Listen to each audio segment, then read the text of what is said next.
diharapkan kepada perguruan tinggi untuk buka supaya apa? Alumni-alumni nanti itu bisa mengikuti kebutuhan perkembangan zaman. Jadi sudah tidak zaman lagi buka PAI, buka PGMI, buka begitu katanya. Jadi itu dan itu juga tantangan karena kita nanti akan berbicara SDM-nya dari mana kan? Nah, itu juga problem nanti. Ada lagi problem nanti untuk memberikan arahan kepada kita. Dari mana kita dapat dosennya, misalnya Karaoke Syar'i misalnya kan prodi itu mana kita dapat itu? Apakah misalnya model Ayu Ting Ting bisa jadi dosen? Sekretaris Al Ustaz Dr. Nur Taufik Sanusi MAG, insyaallah the next guru ta'ala. Baik, kami silakan untuk memberikan prolog dan sekaligus mungkin wejangan-wejangan kepada kami binaannya. Tapi silakan.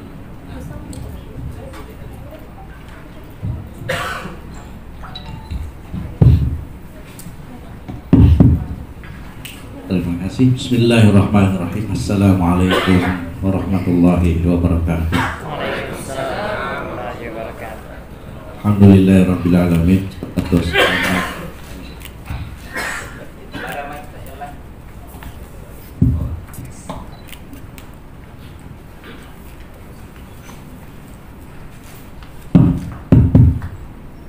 Alhamdulillahirabbil alamin.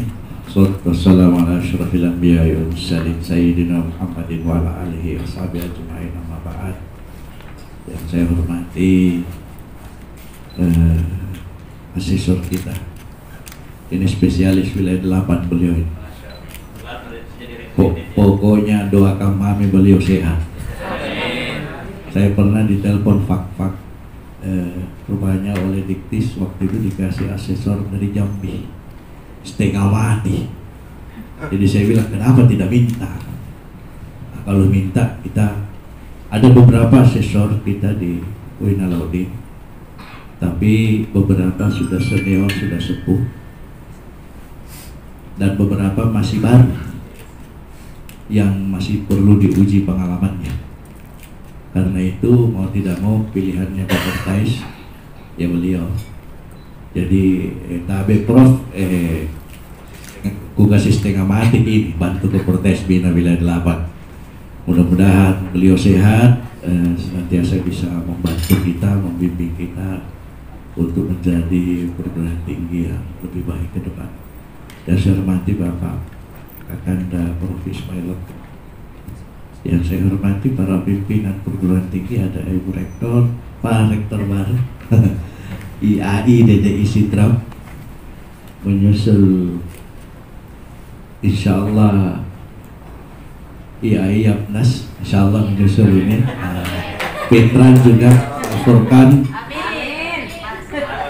Maros, insyaallah kami selalu mendorong agar bagaimana perguruan tinggi ini bisa terus meningkatkan baik kualitas maupun kualifikasi status supaya bisa memiliki nilai yang lebih di tengah-tengah masyarakat kita. Malah kemarin itu jadi DDI Polman ada ya? Tidak ada ya? IAI DDI Polman juga kemarin sudah saya minta berkoordinasi dengan Sinjai supaya bagaimana jalurnya bisa juga menjadi universitas juga yang lainnya, karena tentu keberhasilan perguruan tinggi juga gambaran dari keberhasilan Kopertais dalam membina perguruan tingginya.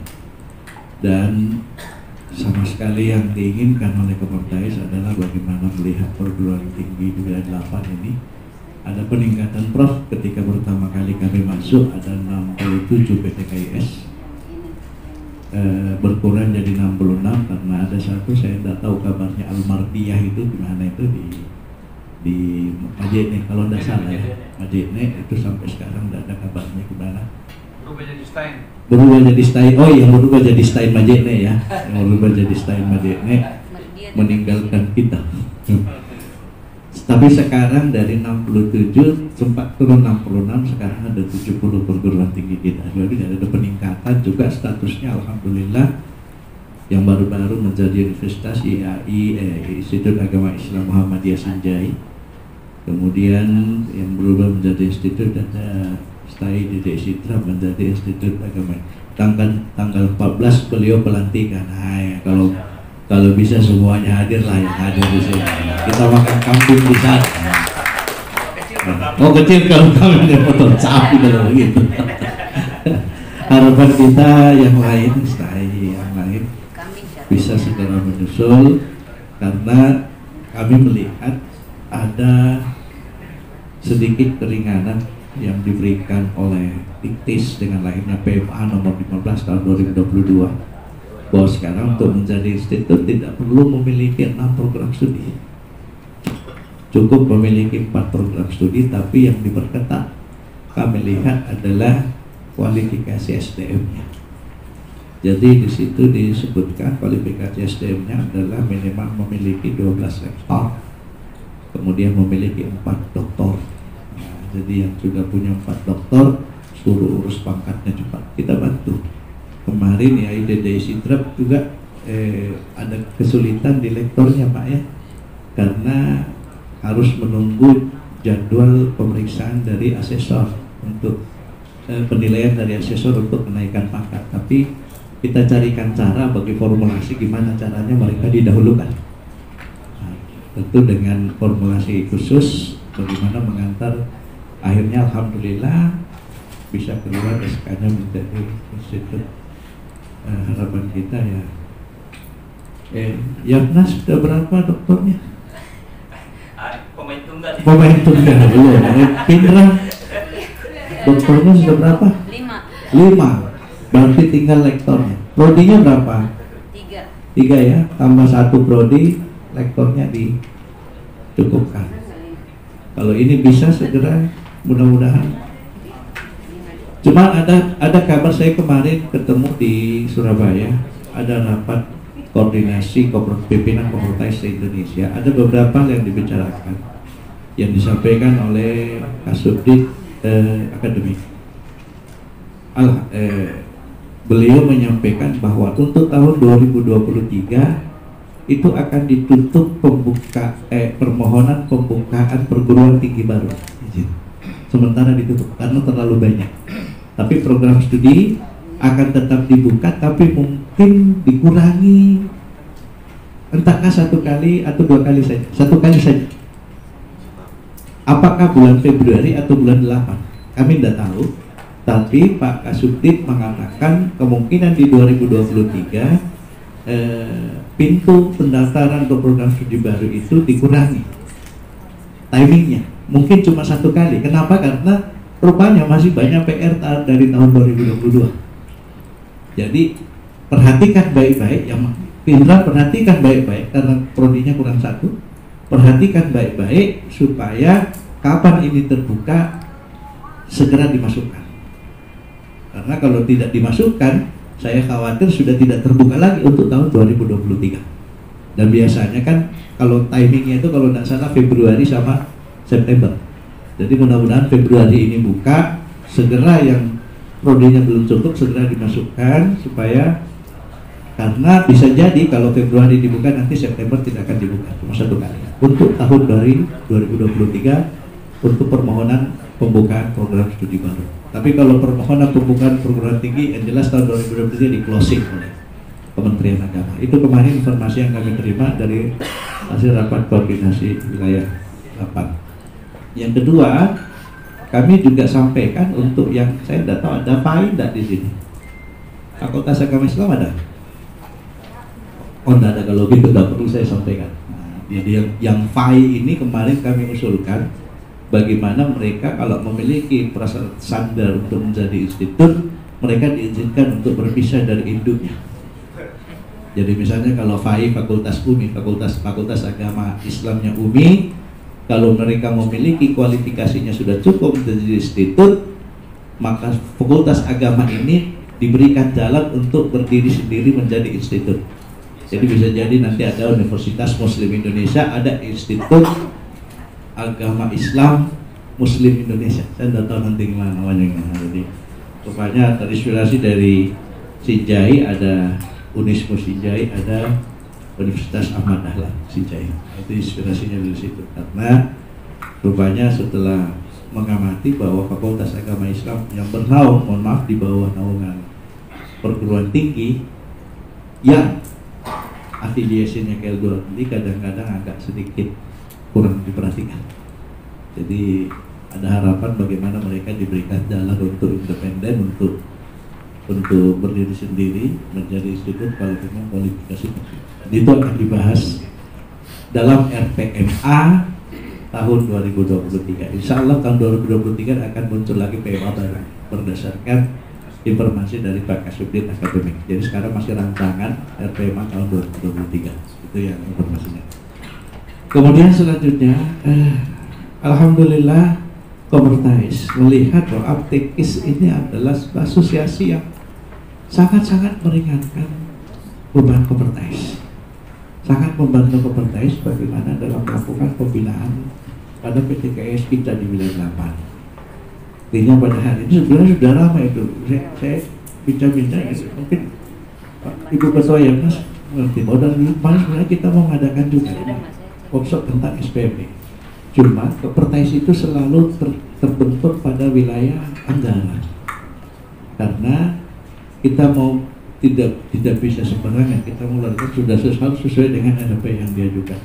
Tetapi alhamdulillah kemarin setelah pandemi dan tahun lalu tidak dibintang anggarannya, insya Allah tahun ini mungkin yang ini jangan lupa pimpinan perguruan tinggi tanggal 17 sampai 19 kita akan mengadakan rapat koordinasi wilayah.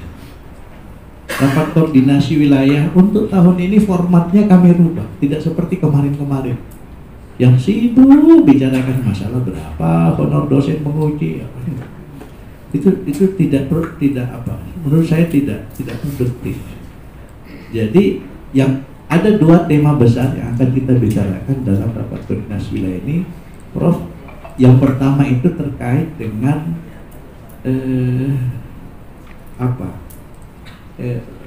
aplikasi dan problematika perundang-undangan ormas, yayasan dan perguruan tinggi. Relasinya gimana di lapangan? Karena banyak perguruan tinggi, antara perguruan tinggi dengan yayasannya berkelahi, antara yayasan dengan ormas berkelahi. Nah, ini kita mau berikan gambaran bagaimana sebenarnya regulasinya dan sampai di mana batasannya, supaya masing-masing baik ormas, yayasan maupun perguruan tinggi memahami batasannya sehingga saling menghargai satu sama lain. Itu yang kami lihat. Saya tidak usah kasih contoh siapa yang berkelahi antara ormas dengan yayasan, yayasan dengan perguruan tinggi. Tidak usah kasih contoh. Bapak-bapak ibu tahu sendiri. Yang kedua, temanya itu tentang tata kelola dan struktur dan tata kelola. Di wilayah 8 ini, Bro, kadang-kadang strukturnya itu masih macam-macam.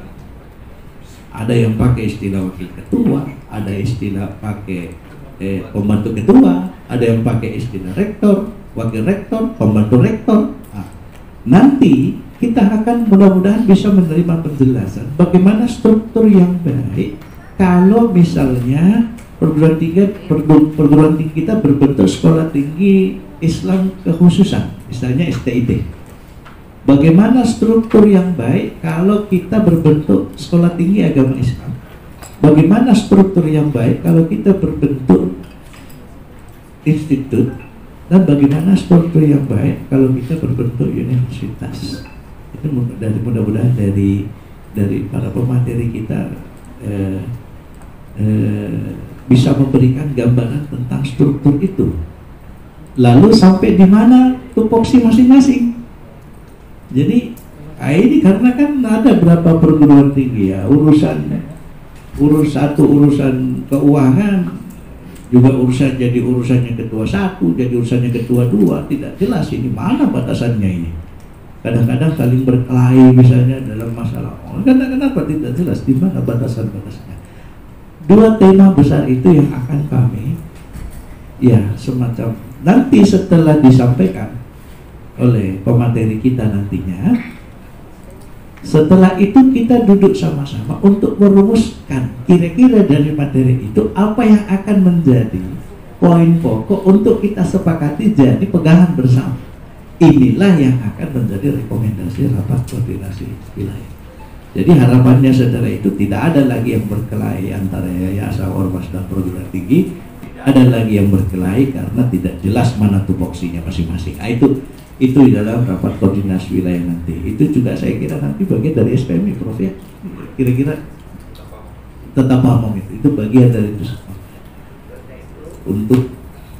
Nah, oleh karena itu mohon dicatat tanggal 17, 19.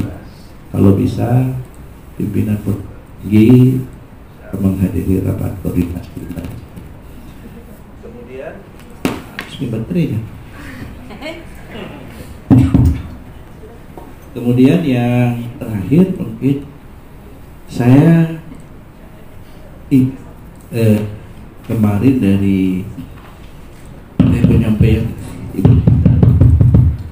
penyampaian dari Ibu Sidar bahwa memang mohon diarahkan kalau saya salah Prof, ada 3 komponen dasar yang sangat menentukan dalam proses akreditasi. Yang pertama sumber daya manusia, yang kedua sistem penjaminan mutu internal yang kita sekarang workshopkan, dan yang ketiga adalah kurikulum.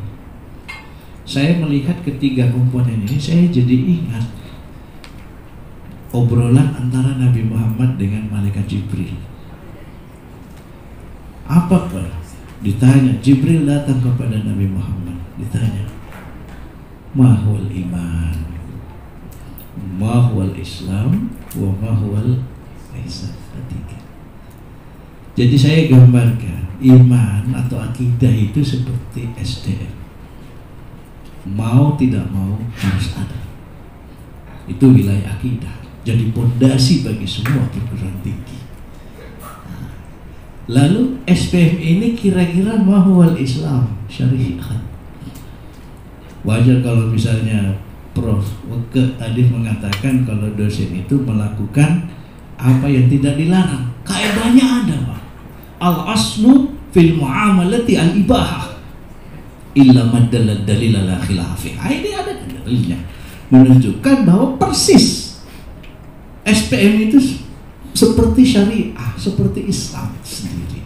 Tentu Islam ada beberapa, ya kita tahu ada wilayah ibadah yang menjadi pokok dasar, poin pokok dasar yang harus ada dalam semua perguruan tinggi sebagai sebuah sistem yang menjamin mutu internal. Ada yang sifatnya tambahan, kalau memang diperlukan ditambahkan supaya bisa lebih memberikan jaminan kualitas daripada mutu itu sendiri. Nah, kurikulum itu seperti ihsan. Jadi ya kalau tidak salah ihsan itu bagian dari akhlak, sehingga kurikulum kita belum mengadakan maksud dengan kurikulum ya. Sudah pernah di Maros. Nanti bagus kita adakan lagi karena perlu juga penyesuaian Prof.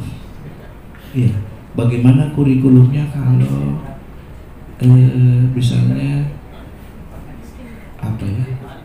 Kan sekarang ini ada kemarin disampaikan misalnya PGMI, prodi PGMI itu sudah mau PAI itu sudah mau dihapus. Jadi kemarin penyampaiannya Pak Kasubdit,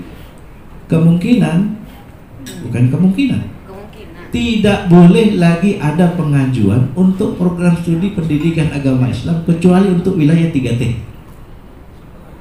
Jadi mohon maaf yang tidak punya PAI terlambat kita. PAI itu sudah akan dihapus. Yang kedua, kita kemarin mengusulkan ada penyesuaian nomenklatur PGMI karena rupanya ada beberapa lembaga BKD kepegawaian daerah yang tidak mau menerima mengajar di SD kalau alumni dari PGMI nggak mau.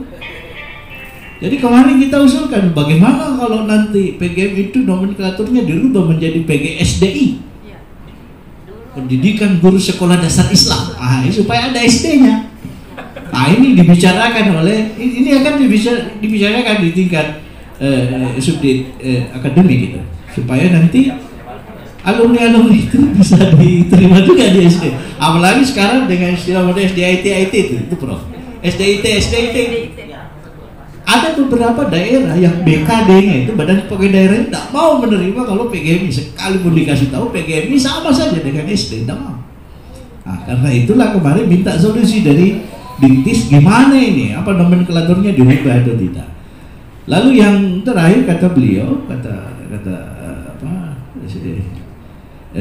Kasubdit akademik, jadi sudah tidak menarik yang begitu-begitu katanya prodi PGMI, Riau.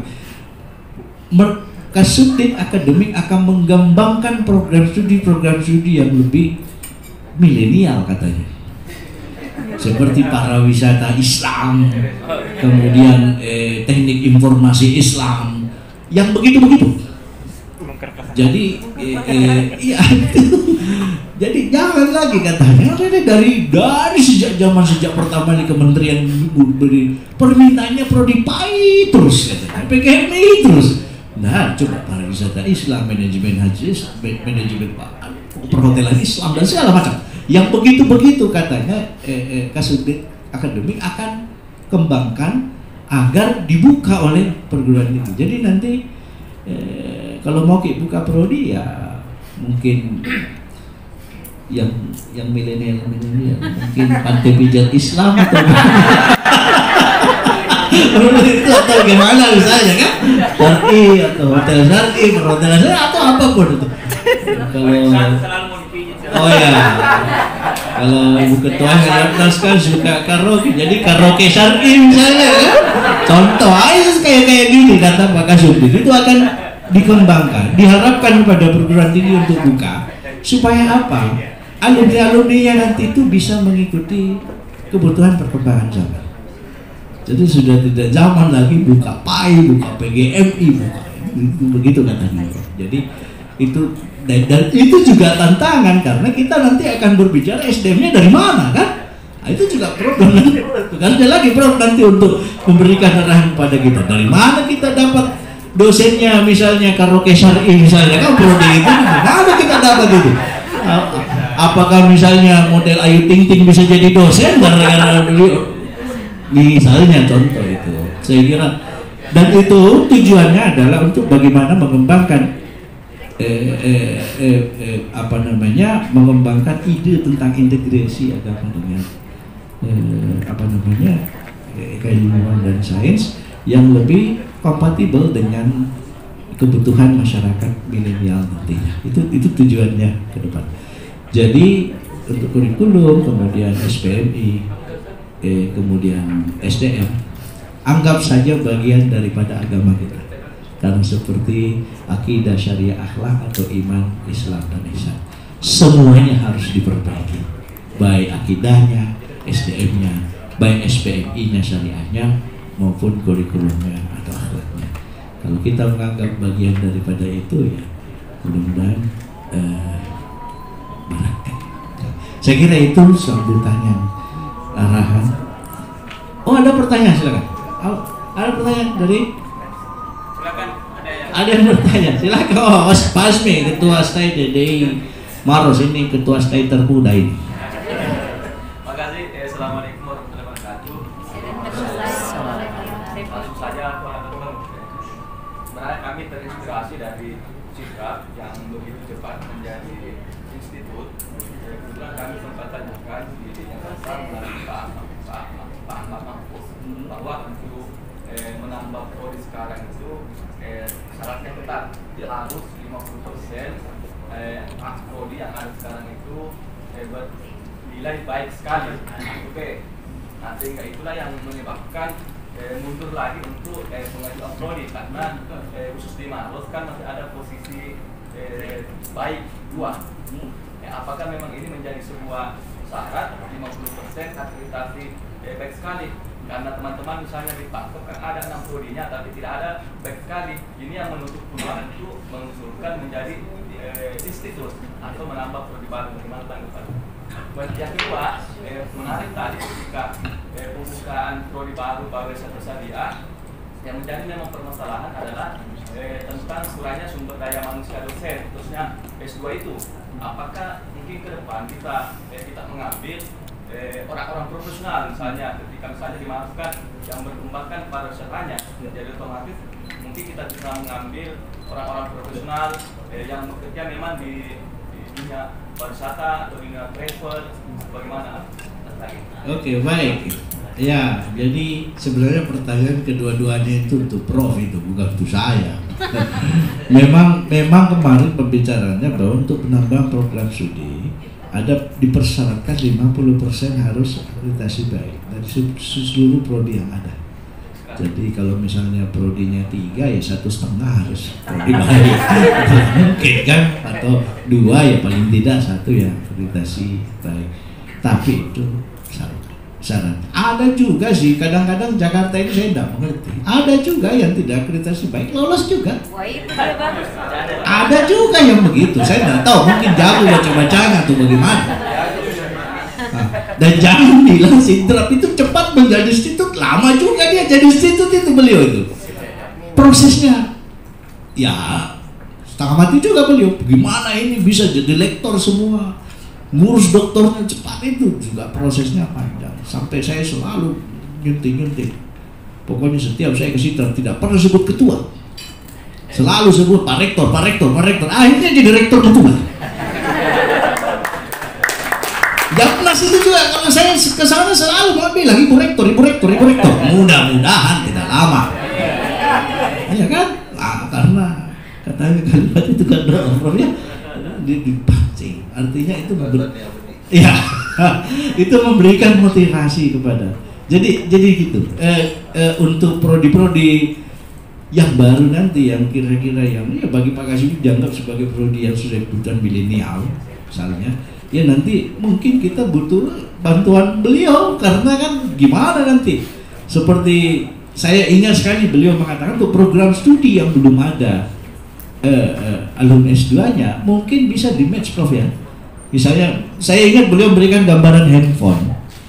Ada yang paham tentang pembuatan casingnya, ada yang paham tentang pembuatan chipnya, ada yang paham tentang pembuatan ininya, ada yang paham, mungkin bisa dikolaborasi untuk menjadi SDM-nya. Saya ingin gitu, Prof ya. Artinya itu untuk mengantisipasi ketiadaan SDM terhadap program studi baru yang akan ditawarkan kepada perguruan tinggi. Saya kira gitu jawabannya ya. Jadi ya kalau misalnya ada nih SDM-nya, coba-coba saja usulkan.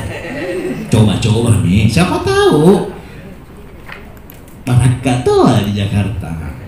Maraka ada jadi. Biasanya jadi itu lebih banyak marakanya. Kalau jadi itu, ya yang lain juga. Ya, saya kira gitu ya.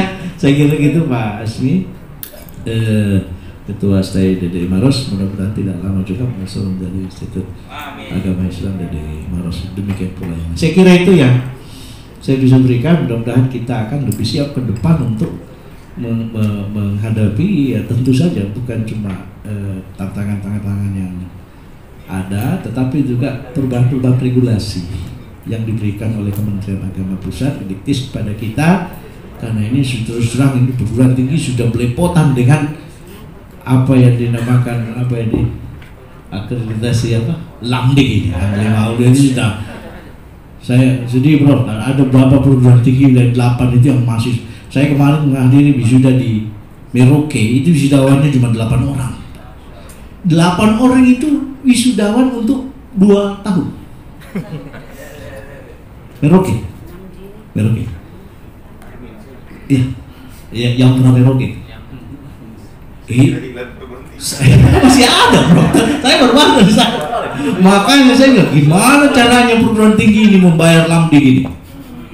Maka kemarin, saya kasih bocoran, kemarin juga Pak Kasubdit juga sempat menyampaikan masalah ini, bahwa memang sambil menunggu keagamaan ya, setelah dalam keagamaan nanti bagaimana sementara dibicarakan dengan Kementerian Pendidikan supaya LAM keagamaan ini bisa segera muncul, dan biaya LAM itu, lembaga akreditasi ini nanti ada subsidi, jadi kemungkinan perguruan tinggi setengahnya.